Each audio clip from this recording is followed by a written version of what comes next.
I think what we're starting to see is a rebalancing between an obsessive shift to digital, which, by the way, in the very early stages made a lot of sense, because you could say, well, actually, in the amount we spend on our marketing, whatever you think the correct ratio may be, and Peter Field may say it's 70-30, it obviously varies a bit according to the sector and business you're in, by the way. There's no surefire answer to that.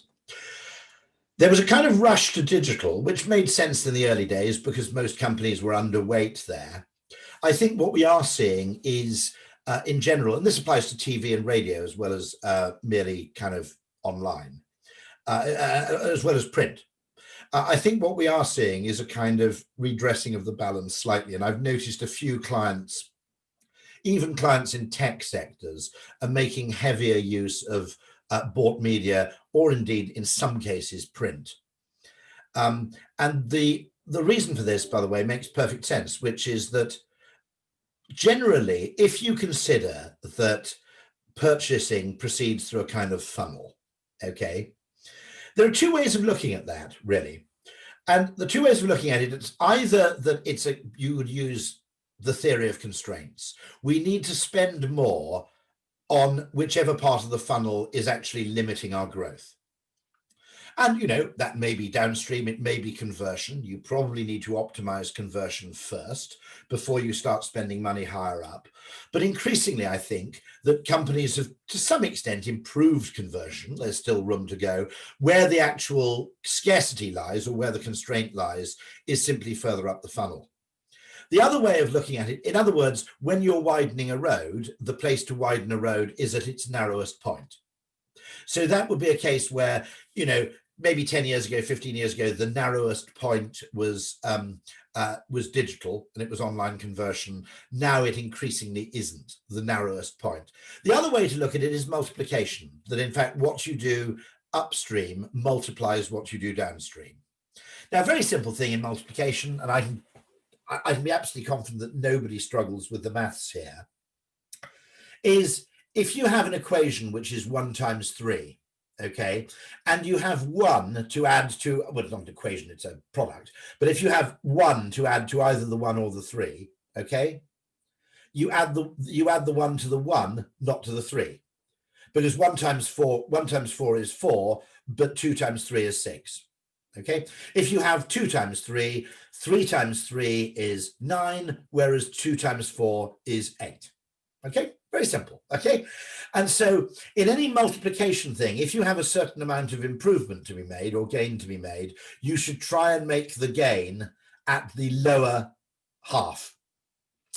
And so I think more and more people are coming to see it this way, and they understand that the relationship between what you might call long-term brand building and short-term conversion is multiplicative. It's not additive. It's not where can we get the most bang, we'll make it all there. Wherever we can get the biggest increase, that's where we put the money.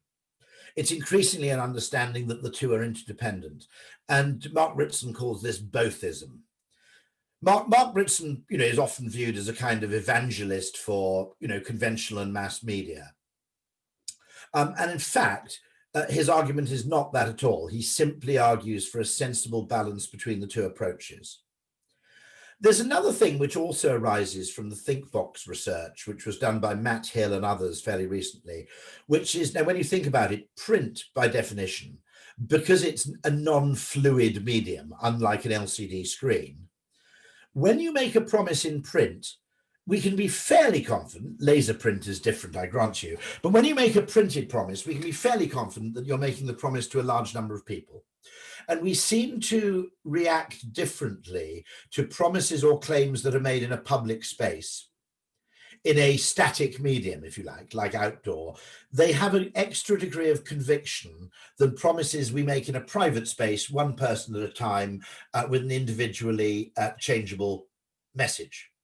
I'll give you a very simple example of this about why situations where print may be more trustworthy. If you get into a taxi, okay, and there's a tariff printed and framed in the back of the taxi, we can be fairly confident that that's the tariff for everybody, because the taxi driver isn't going to get out every time he picks up a passenger and change the tariff to maximize his profit. If the taxi tariff is displayed on a digital screen in the back of a taxi, we might have some reasonable doubt, okay, particularly if it's partly in a foreign language, that this guy is simply going, oh, look, there's a gringo tourist. I can make twice as much money out of him. So I'm going to hit the Sunday midnight tariff button, okay? And essentially, maximize my profit from in each individual customer. So there's an interesting philosophical question which has to be applied to when you put price labels on a supermarket shelf on a printed label. We can reasonably be confident that that's the price that everybody pays morning, noon, and night. If you have a digital display of price, there's the slight anxiety that once it hits 10 p.m., they just ramp everything up by 25%. And so the level of trust, of course, in different media does vary. And the very thing that makes things individually addressable, which is often sold as a great advantage to advertisers, also to some extent undermines the extent to which we trust them.